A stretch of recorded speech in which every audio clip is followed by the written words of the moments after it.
એક તરફ સરકાર ખેલ મહાકુંભના નામે મેદાન ગજવવાની વાતો કરે છે તો બીજી તરફ ભુજની રમતગમત કચેરીમાં સરકારી કિટ્સ ધૂળ ખાઈ રહી છે। પ્રતિભાશાળી ખેલાડીઓ સુધી આ કિટ પહોંચવી જોઈએ, પરંતુ 5-5 વર્ષથી જેમના તેમ પડી રહેલા આ સાધનો અધિકારીઓની ઘોર બેદરકારીની સાક્ષી પૂરે છે।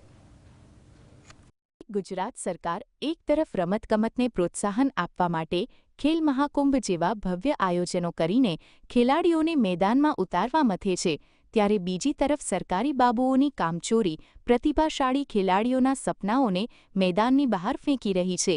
ભુજની રમતગમત કચેરીમાં પડેલો સ્પોર્ટ્સ કિટનો થપ્પો આ વરવી વાસ્તવિકતાનું જીવંત ઉદાહરણ છે।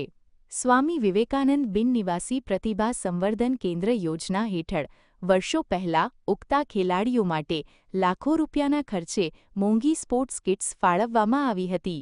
આશરે 5 વર્ષ પહેલા આવેલી 6,000ની કિંમત ધરાવતી એક એવી અનેક કિટ્સમાં બેટ બોલ અને અન્ય રમત સાધનો હતા। આ સાધનો ખેલાડીઓના હાથમાં હોવા જોઈતા હતા, જેથી તેઓ મેદાન ગજવી શકે, પરંતુ અફસોસ કે અધિકારીઓની અણાવડતને કારણે આ કિટ્સ આજે કચેરીના કોઈ ખૂણે ધૂળ ખાઈ રહી છે। પ્રોત્સાહન રૂપે ઇનામો અને જે કીટ મળે છે તે કીટ 8-8, 10-10 વર્ષથી ઓફિસોમાં ઢગલા બંધ પડી છે અને અત્યારે રજ એના ઉપર એટલી બધી ચડી ગઈ છે કે તમે ઓળખી પણ ન શકો કે આ કઈ ગેમ્સની કીટ છે।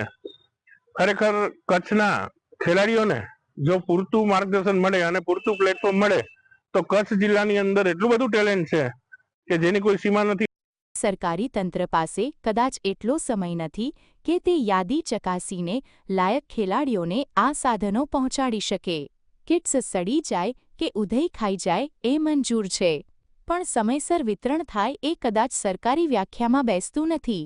શું સરકારની યોજનાઓ માત્ર હેડલાઇન્સ બનાવવા માટે જ છે? જ્યારે ખેલાડીઓને પાયાની સુવિધા માટે સંઘર્ષ કરવો પડતો હોય ત્યારે તંત્રની આવી ઉદાસીનતા મોટા સવાલ ઊભા કરે છે। દાઉદ સમેજા, GSTV, ભુજ।